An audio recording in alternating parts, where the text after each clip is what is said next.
that feeling that something's missing is because your body, your heart, your mind, and your soul are saying, it's coming, it's coming.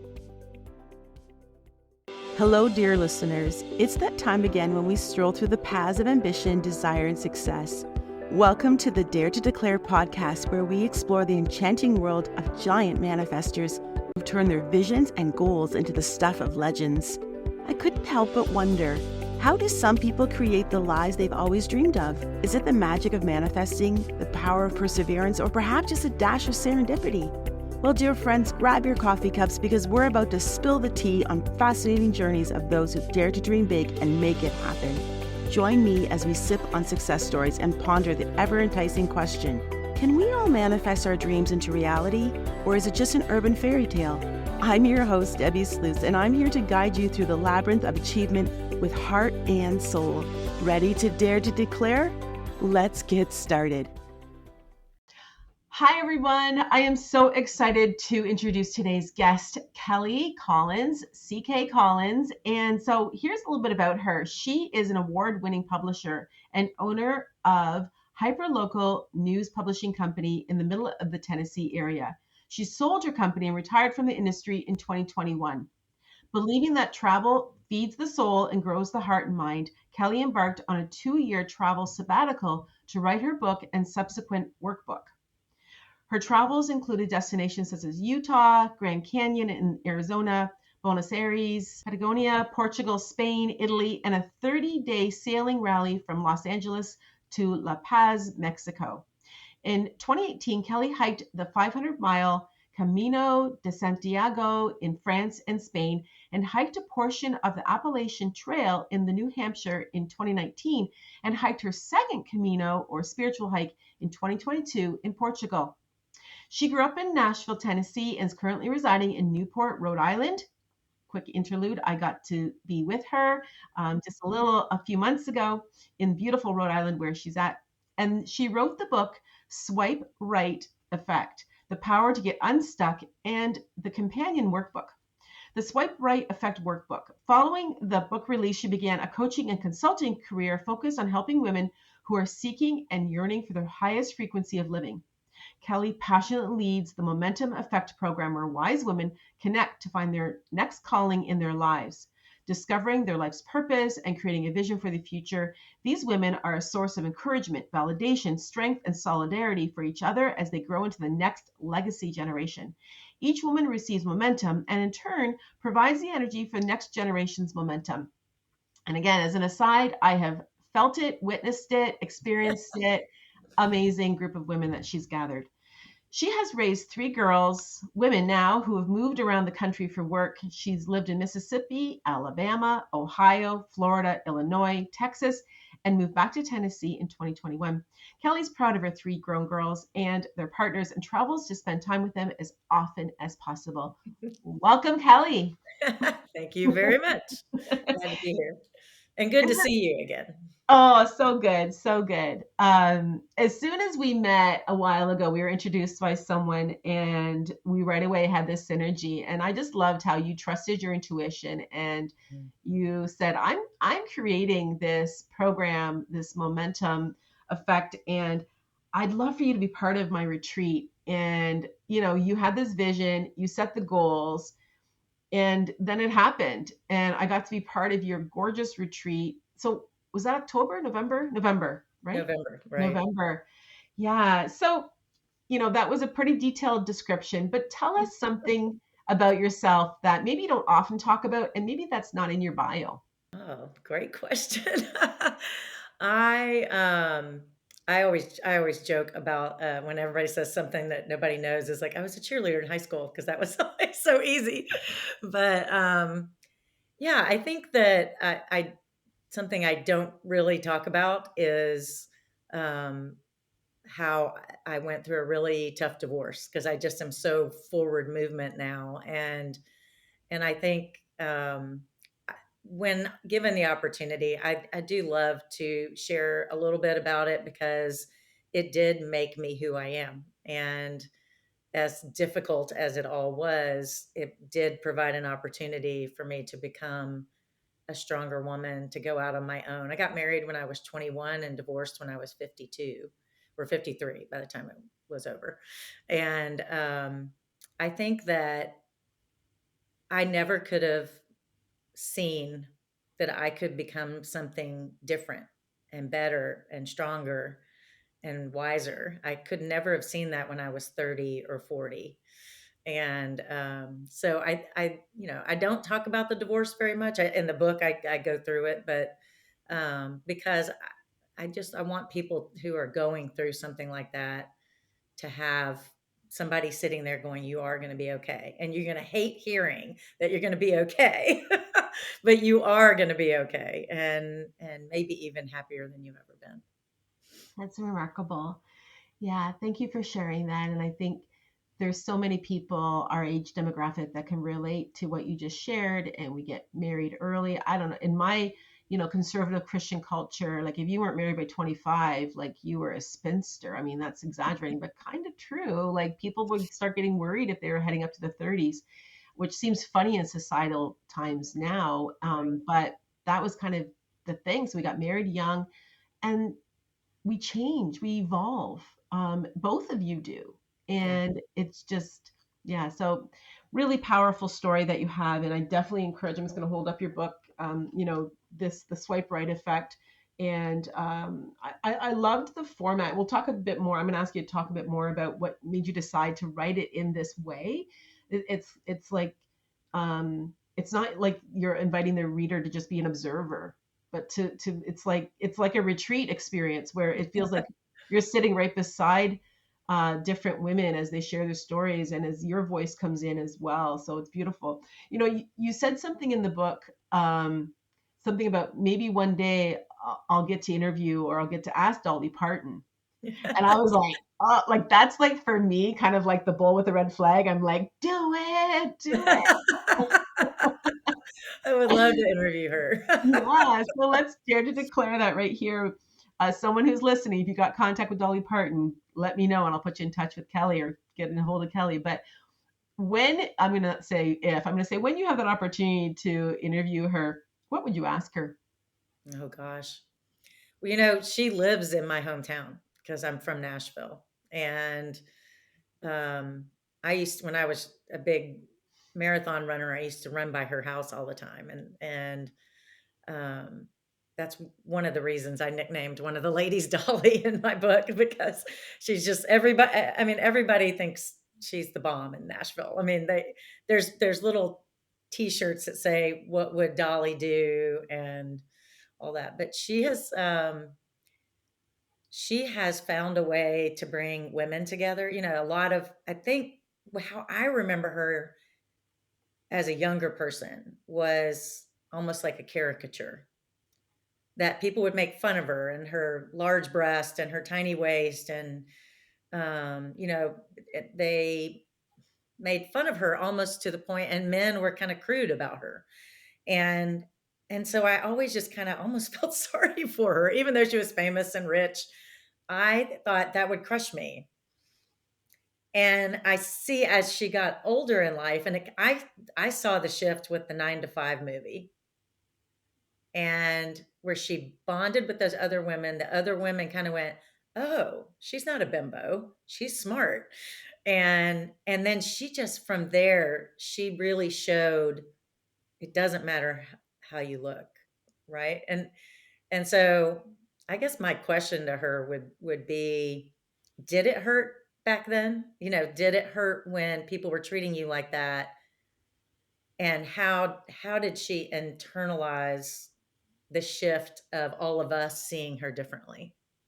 Like, I Yeah, would love to know what that felt like for her to start garnering respect for her intelligence, when before it was really respect for that that brand that had been created.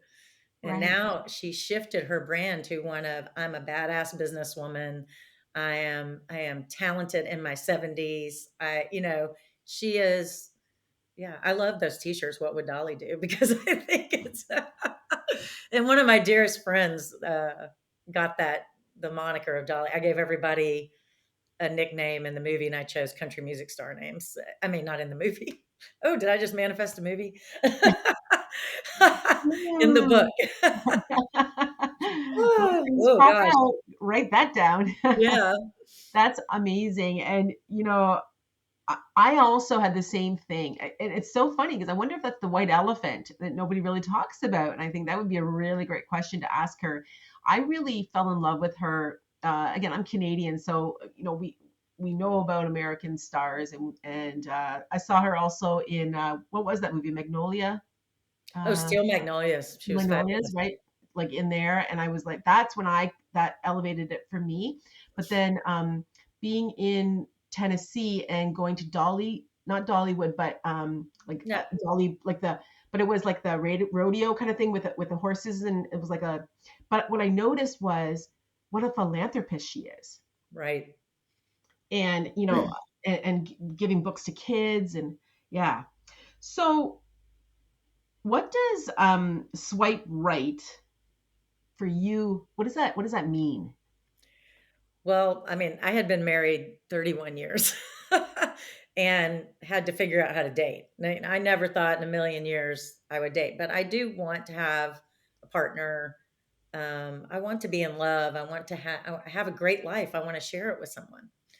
And so I decided I would put myself back out there, as scary as it was. But on the dating apps, when you're meeting people online, you swipe right if you like someone. And also in apps where you're purchasing something, you might swipe right or tap something, but there's all these that to swipe right is to choose someone. And so in the very beginning of the book, in the preface, I say this is not about dating. We'll talk, you'll hear dating stories because I learned things as I was dating. But it's not about dating, it's about swiping right for you, choosing yourself. And and I think the effect of that is you become you become another person when you choose yourself. You become a stronger, more open, vulnerable person, and vulnerable in a good way. And but you have to kind of choose yourself and work on yourself, and as they say, do the work. And I think before you put yourself out there to date, I think a lot of people are just like, I don't want to be alone, and they jump in and they start dating and they make mistakes, and they don't take care of themselves first. And so that's what the swipe right is: choose yourself. And the effect is you become a better you, a stronger you, and somebody who's more dateable. But it's not about dating this book. It's really about getting through big life changes. Right, right. And so, thinking about big life changes and things that you've learned, and having spent that weekend with you, you're just a wealth of wisdom and knowledge, and so are the women that you've gathered. What are some of the lessons that really were aha, like they were like a lightning bolt? You're like, oh, I get it. I really get it. Yeah, I think, oh, you'll love the answer to this one. One of the first people I met on the Camino de Santiago was a psychotherapist from Sweden.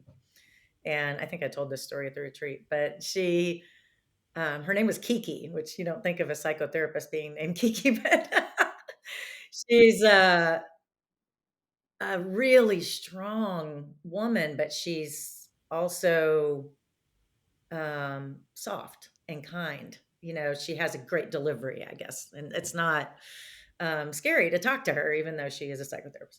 So we're walking along, and she says, "Have you ever done a vision board?" And I said, "No."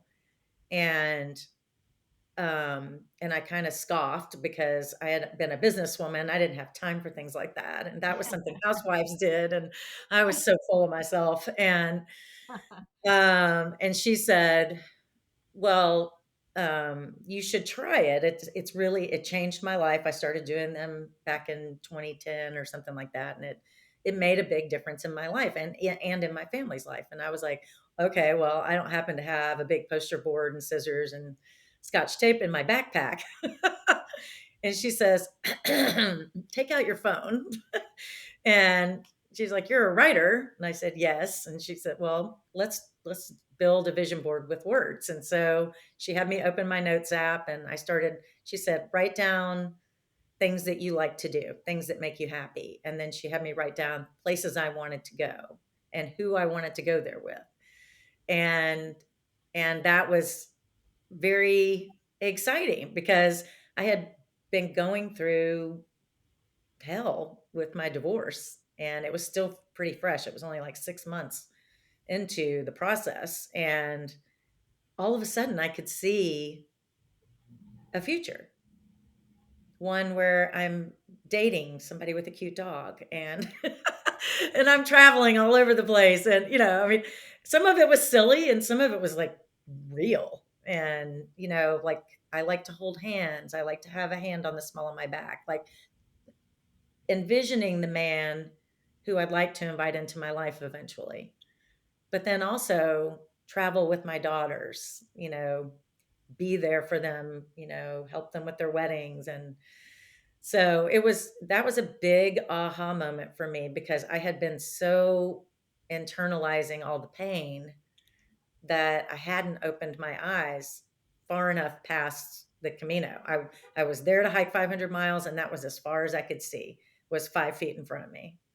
And people would say, just give it a year. And I'd be like, give it a minute. Like, I'm just trying to make it through the next minute. And, but yeah, that was a big moment for me. And what made it even better was Kiki, when I stopped for a day and she kept going. And then I met more people along the way, probably 100 people. And I would tell everybody about it. Have you done a vision board? Have you ever thought about just listing words? And, da, da, da. And I was like the vision board queen of the Camino that year. I got so many people opening up the notes app on their phone and starting a list of things they want for themselves. And it was that simple. And so I tell people all the time, like, you don't have to have the board and the paper and the scissors, but you do need to do it. That's a great way to do it. And I do it now. I did it with you in November and it was great. And I have it sitting right over there in my little office here. So I look at it every day and it's really important. But I took that notes app and screenshotted it and made it my screensaver on my phone so that I was focused on it while I was walking.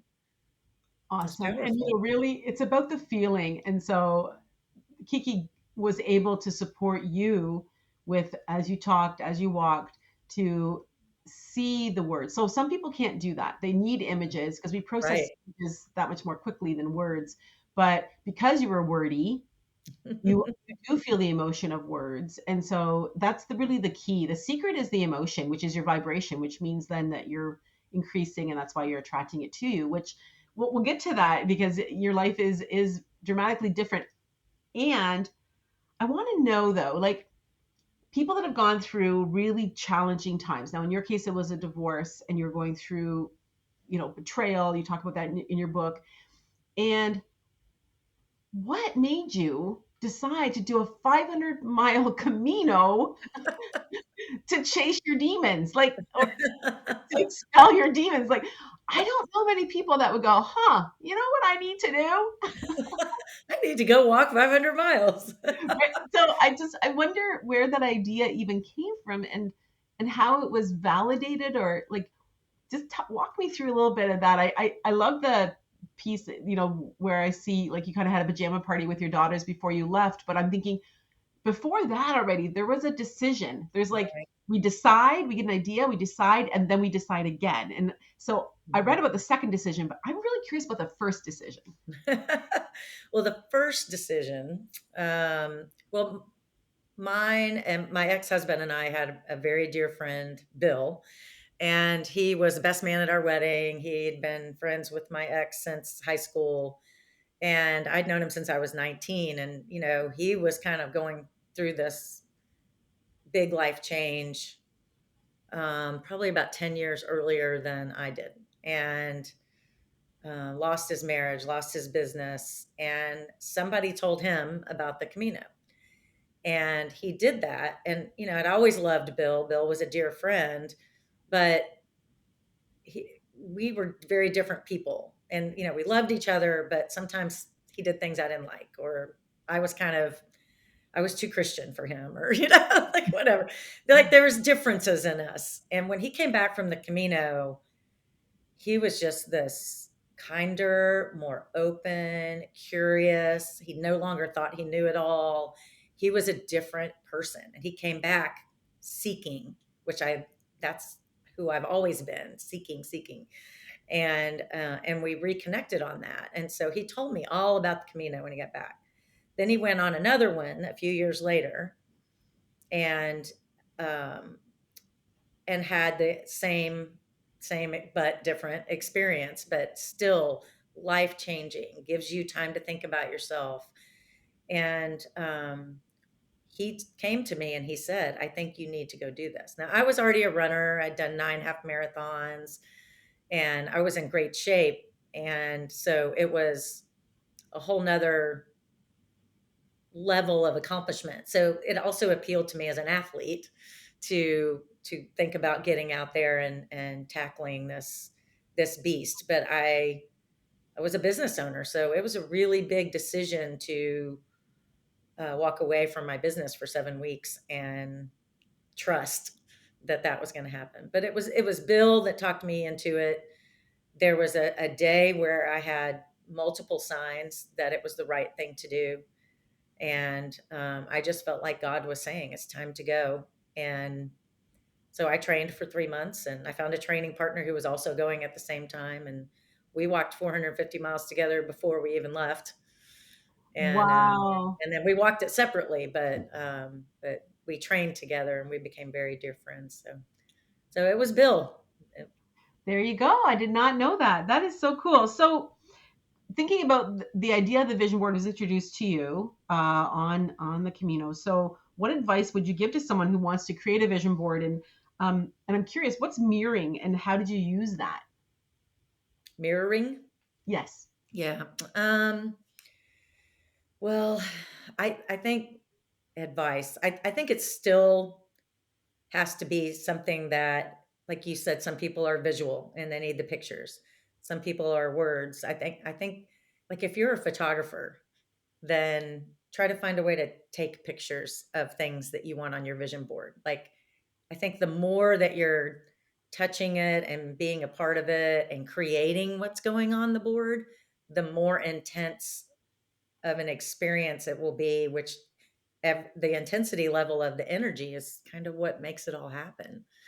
And so I think I love the idea of the creating what goes on the board, and um, whether that's going and seeking it, or going through the magazines, going through books, writing the words, coloring them in. I just think there's some tie whatever your creative juices are into that vision, and it will just sink that much deeper into your heart. And mirroring, um, I think that if you have certain things on your board that are not comfortable for you yet, you still can mirror what that would look like. So, as Jack Canfield would say, act as if you're mirroring what you want. You're putting that look on. You're having a vision of yourself as if it's already happened. And I hope that answers your question. Yeah, no, that's great. I hadn't heard of the term in that way before, so I love how you just described it, because I think sometimes people think about visioning or putting things or come as you will be, and they worry about, am I faking it? Is this really authentic? But when you think about that, you're simply mirroring, responding to something that you're putting out, and then you're responding to it. That just makes so much sense, and that's authentic. Mhm. Yeah. Another term I hadn't heard for adults, but because my background is in early years, is we would let babies self-soothe, and so that they Mhm. would learn how to do that in a safe way. But sometimes they need to cry, and Mhm. so I'm curious about this idea with adults about self-soothing. Can you talk a little bit more about that? I thought that was really interesting in your book too. Yeah. I think, um, I I don't know any friends who were ever taught to self-soothe. I think, you're told to calm down, you're told to relax, and wait, men love to say that to women. Just relax. Ugh. Ugh. You relax. But so I had such an intense level of stress because what happened that started the divorce was a big shock. And so I had to find ways to calm down. I mean, and I think I continue to see and because I research it now, I find new ways to do it. But it started with just having a 3-word mantra: "I am enough."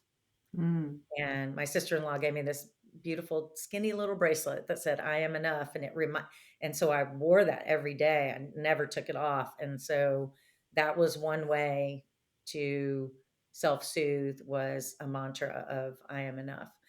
I think, we learned from Allison at the retreat that that we store a lot of trauma within our bodies, and that can cause strong emotional reactions. That's there, and there's a trigger, and then boom, you're all of a sudden you're off the grid, and you don't even understand why. And it's some kind of trauma or something that's happened to you in the past, and there was a trigger. So and that definitely was happening to me. But I love what Allison taught, which is, getting your left side brain to talk to your right side body, and your right side brain to talk to your left side body. And just by doing stretches, things that are bilateral, that actually brings you back to center. And it's such an easy thing to do, to just stretch and move. And that moving that energy through the body is what soothes you. Because all of your stress and everything are held here. This is where your grief is. This is where your trauma is. And if you can move it out of your body, whether that's through stretching or yoga, I think movement, it just helps you get the stress out of your body. Being still and holding it in is painful, and it's dangerous mm. because it's just an unhealthy way to live. And so, but I think mantras are a really easy way to start with self-soothing, and then diving into, research however you like to move, whether it's walking or running or yoga, um, how that movement does self-soothe. It's really important.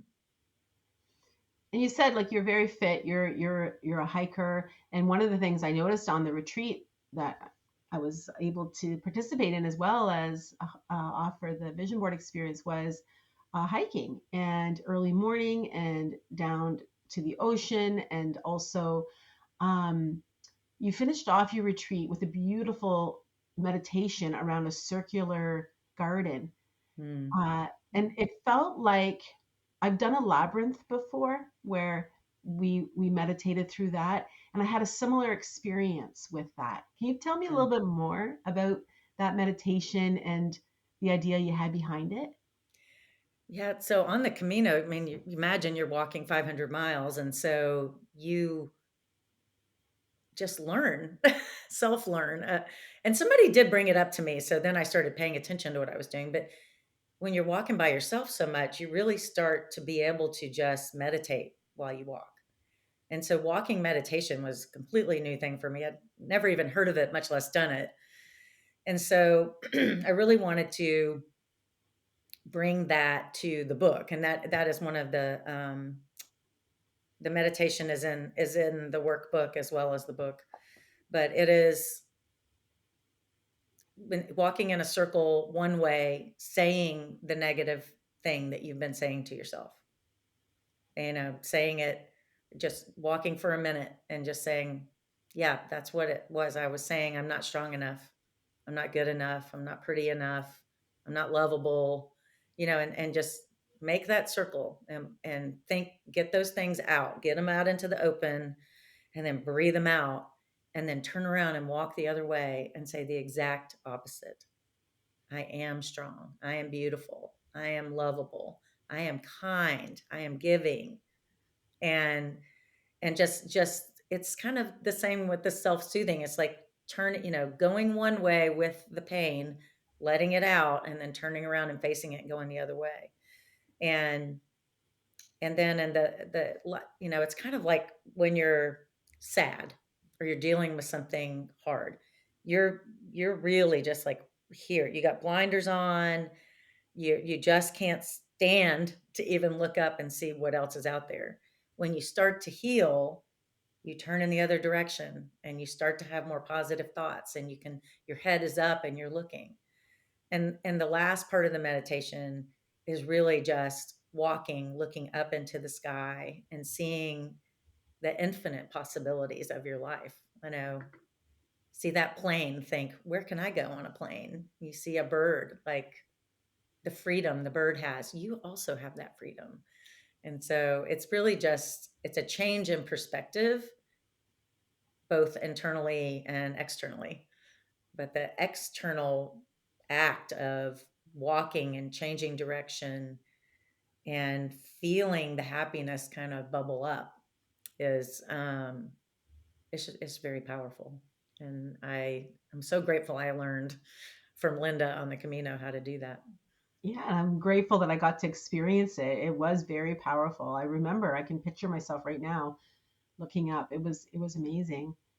So I love hosting and highlighting giant manifestors on my podcast here. And so, it wasn't that long ago, like you went through real hardships and trial. And even when I met you, you're just really starting off with your business. You're like, I have an idea and I want to gather extraordinary women. And I'm just so excited. I got to see the manifestation of that idea and be part of it, which is really cool.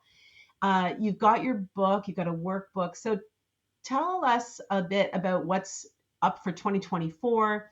And also, you've got an amazing partner now that you've also that hand in the small of the back and kisses behind the ear, I'm sure, whatever. But like you've got that now in your life, so it's so extraordinary that you wrote it down in your notebook on the Camino, and you've manifested so much of it into your life. Can you talk a bit about that?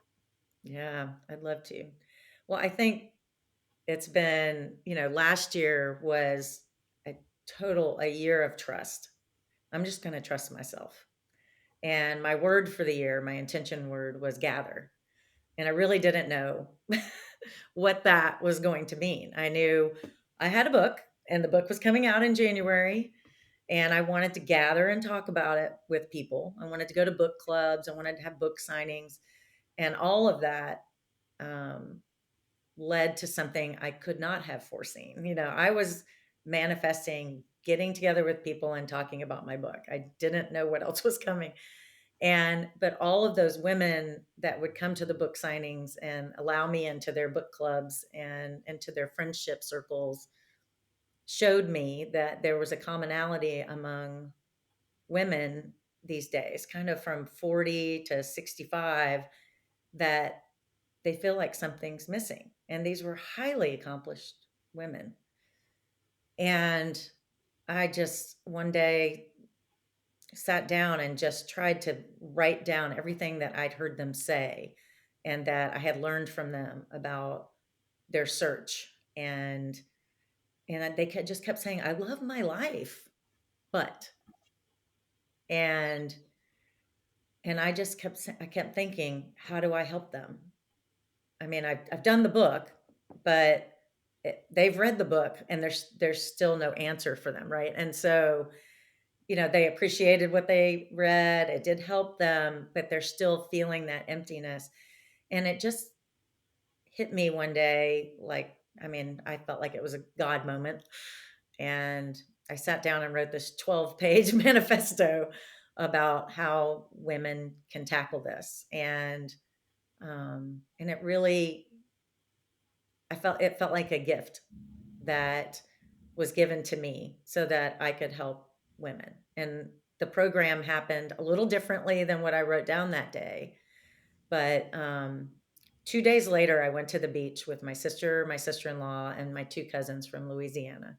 And both my twin cousins, of course, they're twins, so they would do the same thing, brought this book to me, my sister, and my sister in law. And it's just this, I'm going blank on the name of the book right now, but Matthew Kelly is the author of the book, and he wrote almost exactly word for word what I had written 2 days before, and so I knew I was doing the right thing. And then I just started from scratch and started to try to build this momentum program. And it would start with a retreat, and it would be a 6-month program, and master classes would happen every month, and masterminds would happen every month. But I had to gather the right women, so everybody had to be interviewed and all of this. But they would be there for each other. They would come together in a way that they needed. Like, everybody was bringing something to the table, and I believed that what they were bringing to the table was probably for another woman at the table, because we all had things to give, but we all had things we needed, and but that feeling that something's missing is really common in women. And I believe that God showed me that that means something is about to be given to you, an opportunity, a blessing, a vision, something. That feeling that something's missing is because your body, your heart, your mind, and your soul are saying, it's coming, it's coming. If you if your body wasn't saying something's missing, you wouldn't be watching for what's coming. Right. So that's what I think it is. I think that's the universe and your soul having a conversation, preparing you. And I think these women all identified with that, and they came to the retreat, and they're doing the program, and they're doing it together, and it's Right. really beautiful. It is so I love women supporting women, and the older I get, the more incredibly beautiful I can see that it is. For sure. It's interesting. It's not like you can just wave a magic wand and say, oh, this is the one thing. And so what I'm hearing you say is that what's missing is it's that is actually the sign that there's growth, that the growth Mhm, is coming. mhm. And for everyone, they're at a different place and what that actually is going to mean for them. Yeah, it is totally different for every woman in the program. Right. There's 12 women in the program right now, and they're all different, and they all have they're in different. I mean, I think the youngest is 42, the oldest is 64. I mean, they're all at a different Right. stage in life, a stage in their career. Some have young children, some children are in their 40s, So I just think that feeling that something's missing, or that I have more to give. A lot of people say, Right. I just have more to give, Yeah. and I don't know where to put it. And Hmm. um, and that's what they've come to figure out. And we talk about things that are important, like your personal brand of generosity and gratitude, your life purpose, and how to figure out what that is. Letting go, just like you talk about in your workshops, letting go of all the things that do not serve you anymore. But you have Right. to identify those first, right? You Yeah. have to walk through that process. And then visioning is, I think, one of the biggest things I can help provide for them is, and it's so exciting to watch that. I can't imagine how awesome it is. You get to do it all the time. This is true, So, and as will you. And so that leads me into my last question is, I know you've got something I just saw on your social media coming up in April. Is that right? yes. Yeah. So do you want to talk about how people can work with you and well, let's talk about your book. How can they get your book? Because I think that that would be amazing. But then also, how can they work with you? And I actually had a lady the other day asked me if I was hosting any retreats, and I am this week, but I don't have any additional ones planned, and so I can send people to you to attend your retreat. So Oh, tell, awesome. tell us about that. Well, I'm going to do it in the south of the United States, just south of Nashville. It's on a beautiful lake called Smith Lake. And it'll be a 3-day retreat again, April 11th through the 14th. And it'll be 12 women again. It'll always be 12 women, 10 to 12. And it's at a beautiful lake house called Better Than Before, which I think is just a perfect name for a place to go and have a women's retreat. So that'll be April 11th through 14th, and then in October, and that is the beginning of a 6-month program called the Momentum Effect. October, we'll also have, we'll start another round of the Momentum Effect here in Newport again, back at Paradise Farmhouse, and go through the same, the sunrise walks and the whole bit. But my website is ckcollins.co, and there is information for the Momentum Retreat there. And if somebody wants to read the first chapter of the book for free, I have swiperightchapter.com. You can read the preface and the first chapter for free, and it's available on Amazon if you like it and you want to read the whole book. And but they're both the Swipe Right Effect and the Swipe Right Effect workbook are available on Amazon. And there's links on my website at ckcollins.co. Wonderful. If you haven't felt Kelly's warmth and authenticity, like turn up the volume, because like she's the real deal. And like I said, I got to spend those days with her, see the women that she gathered, and yeah, reach out, connect with her, get her book. And Kelly, I'm just so glad our paths have crossed, and I consider you a friend, and I just appreciate you. Thank you for coming on the podcast and sharing your beautiful story. And I can't wait to see what you manifest next. Oh, thank you. Thank you very much. Today, we've delved into the realm of manifesting giants, exploring the power of declaring our desires to the universe with unapologetic boldness. But before we bid adieu, I have a little something special to share with all of you dreamers out there. Introducing the Dare to Declare Vision Board magazine and online DIY vision board course, your ticket to manifesting greatness in style. Picture this: flipping through glossy pages filled with inspiring images, empowering quotes, and step-by-step guides to help you create the vision board of your dreams. Whether you're yearning for that spacious condo with a view, or a love that sets your soul on fire, our magazine is here to guide you every step of the way. Dive deep into the art of manifesting with our exclusive online DIY vision board course. Led by manifesting expert, yes, yours truly, and seasoned dreamers, this course will teach you the ins and outs of creating a vision board that speaks to your heart and soul. And here's the best part. All of this is available to you for just $97. That's right, for less than a price of a fancy dinner, you can invest in your dreams and embark on a journey of manifesting magic like never before. So what are you waiting for? Join the ranks of the manifesting giants and dare to declare your wildest dreams to the universe. Head over to our website, debbiesluice.com, and grab your copy of the Dare to Declare Vision Board magazine and enroll in our online DIY Vision Board course today. Until next time, keep dreaming big and daring to declare, because in the world of manifesting, the sky's the limit.